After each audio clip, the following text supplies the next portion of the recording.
ایرانی حکومت نے فیلڈ مارشل سید عاصم منیر کے دورے کو نتیجہ خیز اور سود مند قرار دے دیا۔ ایرانی صدارتی دفتر سے جاری بیان میں کہا گیا ہے فیلڈ مارشل عاصم منیر کا ایران کا دورہ انتہائی نتیجہ خیز رہا۔ دورے میں قابل قدر سفارتی کامیابیاں حاصل ہوئیں جس کے نتائج جلد سامنے آنا شروع ہو جائیں گے۔ وفاقی وزیر داخلہ محسن نقوی نے ایکس بیان میں کہا فیلڈ مارشل سید عاصم منیر اور میری ایرانی صدر کے ساتھ نتیجہ خیز ملاقات ہوئی۔ بات چیت کا محور ایران امریکہ تنازع، مشرق وسطی میں کشیدگی کا خاتمہ اور آگے بڑھنے کی راہ تلاش کرنا تھا۔ اسلام آباد مفاہمتی یادداشت کی بحالی کے لیے فریقین کی جانب سے درکار اقدامات پر بھی گفتگو ہوئی۔ ایرانی صدر نے اپنی حکومت کے نقطہ نظر اور تحفظات سے آگاہ کیا۔ ملاقات انتہائی مثبت نوٹ پر ختم ہوئی۔ امید ہے یہ مثبت پیش رفت خطے میں دیر پا امن کی راہ ہموار کرنے میں مددگار ثابت ہوگی۔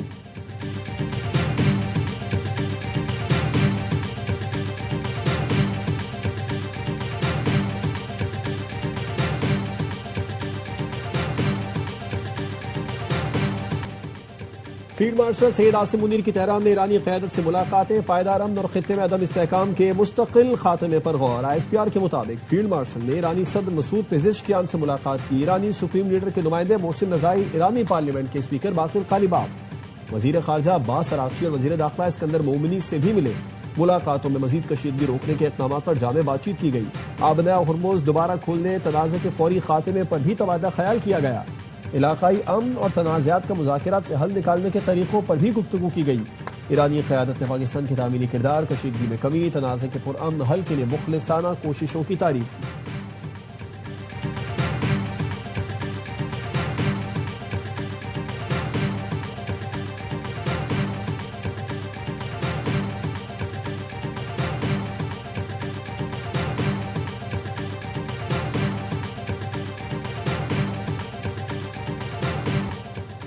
امریکہ کا ایران کے خلاف آپریشن اکنامک آؤٹ کاسٹ شروع، ایران پر نئی پابندیوں کا اعلان۔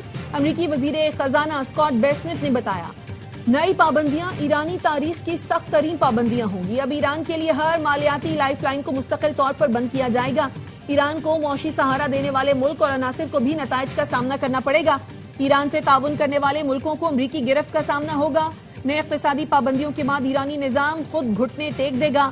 ایران کو ترسیلات زر کی کچھ ادائیگیوں کے لیے دیے گئے لائسنس بھی منسوخ کر دیے گئے۔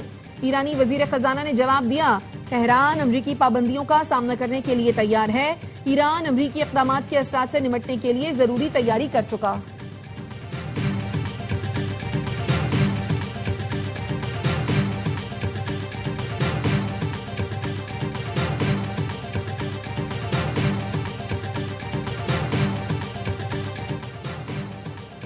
ایران کے ساتھ ہمارے تعاون میں رکاوٹ نہیں ڈالی جانی چاہیے، باہمی تعاون میں خلل ڈالا جائے اور نہ ہی کمزور کیا جائے۔ ترجمان چینی وزارت خارجہ کا کہنا ہے امریکی پابندیوں اور دھمکیوں سے بحران کا دائرہ کار وسیع ہونے کا خطرہ ہے۔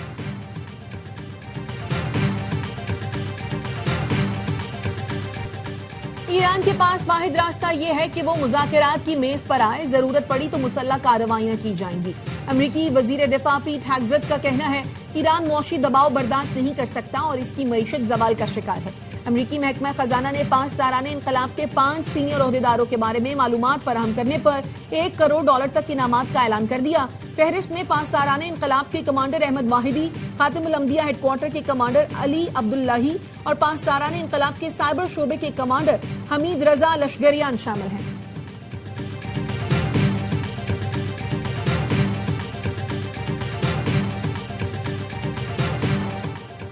بانی پی ٹی آئی کے اسپتال منتقلی سے متعلق توہین عدالت کی درخواست اعتراض دور کر کے پھر دائر کر دی گئی، نمبر بھی الاٹ کر دیا گیا۔ عظما خان نے درخواست کی جلد سماعت کے لیے بھی درخواست کر دی، موقف اپنایا بانی پی ٹی آئی کی صحت خراب ہو رہی ہے، درخواست رواں ہفتے سماعت کے لیے مقرر کی جائے۔ Chairman P T I barrister Gohar کہتے ہیں بانی پی ٹی آئی کے اسپتال منتقلی اور فیملی سے ملاقاتوں سے متعلق سپریم کورٹ کے حکم پر عمل درآمد کیا جائے۔ ہماری استدعا ہے توہین عدالت کی درخواست فوری سنی جائے۔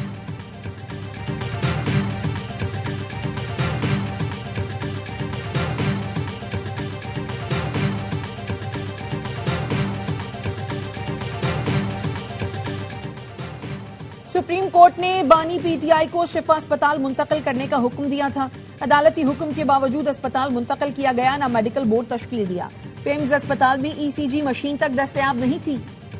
سینیٹر علی ظفر کا سینٹ میں اظہار خیال، کہا سیاسی مخالفت کی بنیاد پر بانی پی ٹی آئی کی صحت پر سیاست نہ کی جائے۔ مشیر وزیر اعظم رانا ثنا نے کہا بانی پی ٹی آئی کو ڈاکٹرز کے پینل نے صحت مند قرار دیا جس کے بعد انہیں جیل بھیجا گیا۔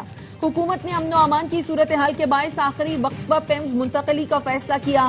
عدالتی فیصلے پر عمل ہوا یا نہیں اس کا تعین عدالت کرے گی۔ اپوزیشن لیڈر علامہ راجہ ناصر عباس نے کہا سپریم کورٹ کے فیصلے پر من و عن عمل ہونا چاہیے تھا، اب بھی وقت نہیں گزرا، توہین عدالت کا کوئی فائدہ نہیں۔ حکومت بڑے دل کا مظاہرہ کرے اور بانی کو فوری اسپتال لے آئے۔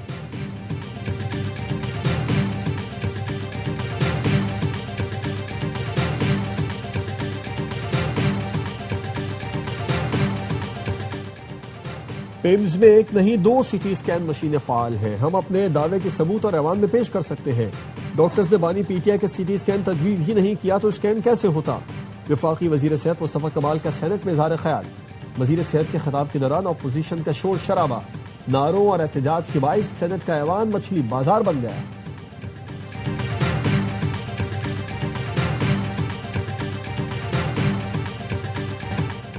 ہری پور میں زیادتی کے بعد قتل، 5 سالہ بچی کی نماز جنازہ ادا۔ 15 روز سے لاپتہ آیت نور کی لاش گزشتہ روز کنویں سے ملی تھی۔ بچی کے قتل میں ملوث 4 ملزمان گرفتار ملزمان نے آیت نور کو زیادتی کے بعد قتل کرنے کا اعتراف کر لیا۔ وزیر اعلیٰ خیبر پختونخوا نے واقعے پر اسپیشل انویسٹیگیشن ٹیم بنانے کی ہدایت کر دی۔ کہا بچی سے مبینہ زیادتی اور قتل کی اطلاع انتہائی دلخراش ہے۔ واقعے میں ملوث عناصر کو قانون کے مطابق سخت ترین سزا دلوائی جائے گی۔ بچی کے اہل خانہ کے ساتھ مکمل ہمدردی اور تعزیت کا اظہار کرتے ہیں۔ بچوں کے خلاف ایسے گھناؤنے جرائم کسی صورت برداشت نہیں کیے جائیں گے۔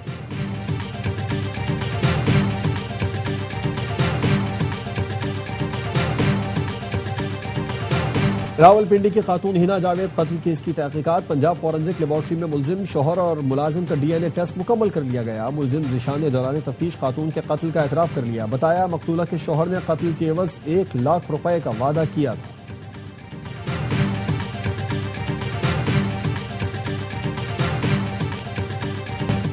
قانون سازی کر چکے مگر ہماری بیٹیاں پھر بھی محفوظ نہیں ہیں۔ پیپلز پارٹی کے رکن قومی اسمبلی شاہدہ رحمانی نے ہنا جاوید اور 5 سال کی آیت نور کو زیادتی کے بعد قتل کے مقدمات انسداد دہشت گردی کی عدالت میں چلانے کا مطالبہ کر دیا۔ کہا آخر ایسا کب تک ہوتا رہے گا؟ ہنا جاوید کیس کی مکمل اور غیر جانبدارانہ تحقیقات کی جائیں۔ ہم قومی اسمبلی میں تحریک التوا لائیں گے۔ ویمن پارلیمنٹری کاکس کی کنوینر ڈاکٹر شاہدہ رحمانی کی وفد کے ساتھ مقتولہ ہنا جاوید کے گھر آمد۔ کمیٹی ارکان نے مرحومہ کے لواحقین سے ملاقات اور تعزیت کی۔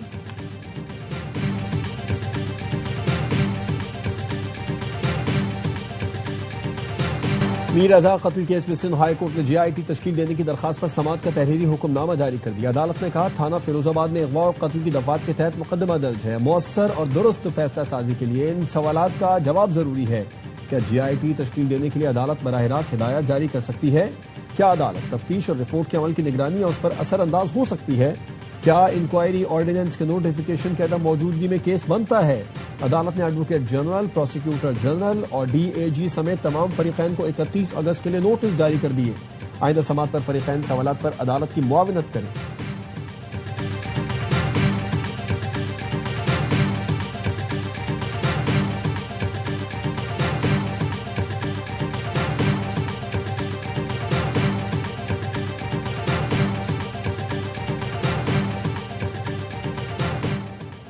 میر رضا قتل کیس میں پولیس کی اعلیٰ تحقیقاتی کمیٹی کا کرائم سین کا دورہ۔ SSP علی رضا کی سربراہی میں کرائم سین کا جائزہ لیا۔ سندھ حکومت نے گزشتہ روز تحقیقات کے لیے جوڈیشل کمیشن تشکیل دیا تھا۔ وفاقی وزیر داخلہ محسن نقوی سے امریکی ناظم الامور نیٹلی بیکر کی ملاقات۔ پاکستان اور امریکہ کے درمیان مختلف شعبوں میں تعاون بڑھانے پر بات چیت۔ منظم جرائم، منشیات اور انسانی اسمگلنگ کے خلاف تعاون بڑھانے پر اتفاق۔ نیٹلی بیکر نے خطے میں امن و استحکام کے لیے فیلڈ مارشل کے سفارتی کردار کو سراہا۔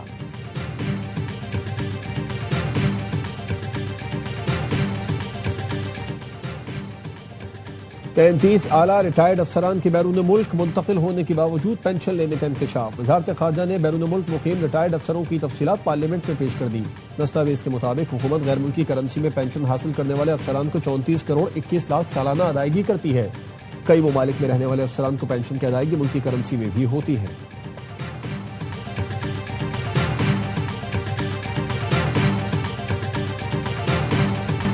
وفاقی وزیر داخلہ محسن نقوی کا اسلام آباد میں ڈپلومیٹک انکلیو کا دورہ، ترقیاتی کاموں کا جائزہ لیا، کہا 4 دیواری پر ہمہ وقت کام جاری رہنا چاہیے، ایک بھی درخت نہ کاٹا جائے۔ محسن نقوی نے سائیکلنگ اور واکنگ ٹریکس کو جدید طرز پر تیار کرنے کی ہدایت کرتے ہوئے کہا کہ ڈپلومیٹک انکلیو کو محفوظ اور خوبصورت سفارتی زون بنائیں گے، رہائشیوں کو عالمی معیار کی سہولتیں فراہم کرنا اولین ترجیح ہے۔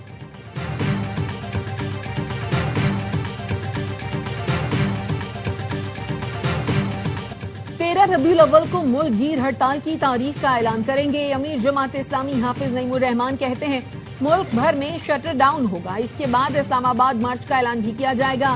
پیٹرولیم لیوی کے خاتمے تک دھرنے جاری رہیں گے۔ ترجمان سندھ حکومت سعدیہ جاوید کہتی ہیں گورنر ہاؤس کے سامنے چند افراد نے ہزاروں لوگوں کو یرغمال بنایا ہوا ہے، معاملہ وفاق کا ہے۔ جماعت اسلامی کو اسلام آباد میں احتجاج کرنا چاہیے۔ گزشتہ روز 5 مقامات پر سڑکیں بند کر کے پانی اور بجلی کے لیے احتجاج کیا گیا۔ سڑکیں بند کرنے والوں کے خلاف کارروائی کی جائے گی۔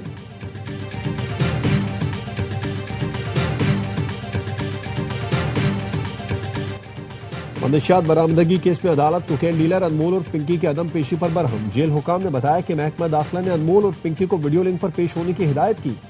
عدالت نے ملزمان انمول اور پنکی اور عاقب کے پروڈکشن آرڈر جاری کر دیے۔ 5 مفرور ملزمان کے وارنٹ گرفتاری جاری کر دیے گئے۔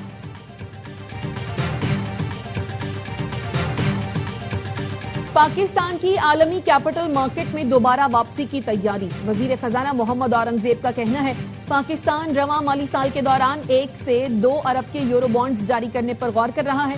10 ارب ڈالر کی امریکی سواپ لائن سرمایہ کاروں کے لیے اعتماد کا اشارہ ہے۔ واشنگٹن سے سواپ لائن پر تعمیری رابطہ ہوا، چند ماہ میں جواب کی توقع ہے۔ پاکستان کا مقصد 2 طرفہ قرضوں پر انحصار کم کر کے عالمی مارکیٹ سے قرض لینا ہے۔ پاکستان برآمدات پر مبنی معاشی نمو کو فروغ دینے پر توجہ دے رہا ہے۔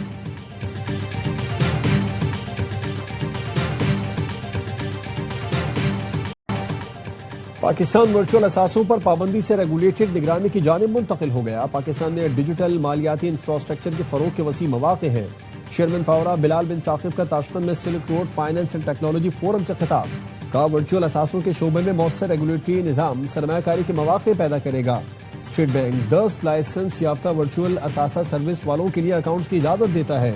پاورا نے ورچوئل اثاثہ سروس فراہم کنندگان کے لیے لائسنسنگ ریگولیشنز نافذ کر دی۔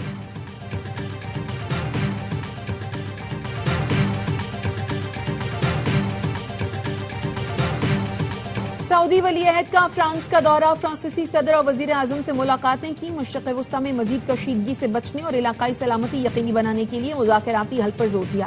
اعلامیے میں ایران پر زور دیا گیا کہ وہ IAEA سے تعاون دوبارہ شروع کرے۔ دونوں ملکوں نے ابنا ہرمز میں بحری جہازوں پر حملوں کی مذمت کی۔ سعودی عرب اور فرانس کے درمیان متعدد معاہدوں پر دستخط۔ سعودی عرب پیرس کے قریب تھیم پارکس میں 7 ارب ڈالر کی سرمایہ کاری کرے گا۔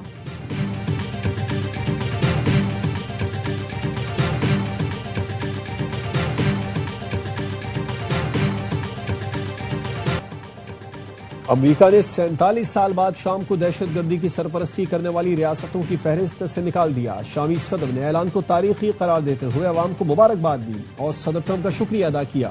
امریکی وزیر خارجہ کہتے ہیں فیصلے سے شامی عوام کو خوشحالی کی جانب راستہ ملے گا۔ امریکی وزیر خزانہ نے کہا کہ اقدام سے شام میں مزید سرمایہ کاری کی حوصلہ افزائی ہوگی۔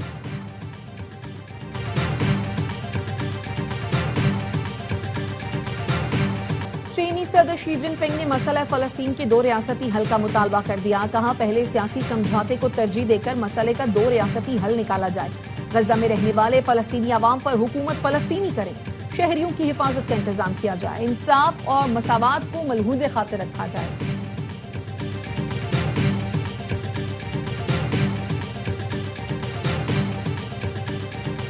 ملک کے مختلف شہروں میں جشن آمد رسول صلی اللہ علیہ وآلہ وسلم کی تیاریاں جاری۔ شہر شہر چراغاں، مساجد، عمارتیں، شاہراہیں برقی قمقموں سے ڈگمگا اٹھی۔ لاہور میں عید میلاد النبی عقیدت و احترام سے منانے کی تیاریاں، مسجدیں، سڑکیں اور گھر برقی قمقموں سے سجا دیے گئے۔ کراچی میں بھی جشن آمد رسول کا جوش و خروش، مسجدوں، سڑکوں، گلیوں، گھروں کی شاندار آرائش۔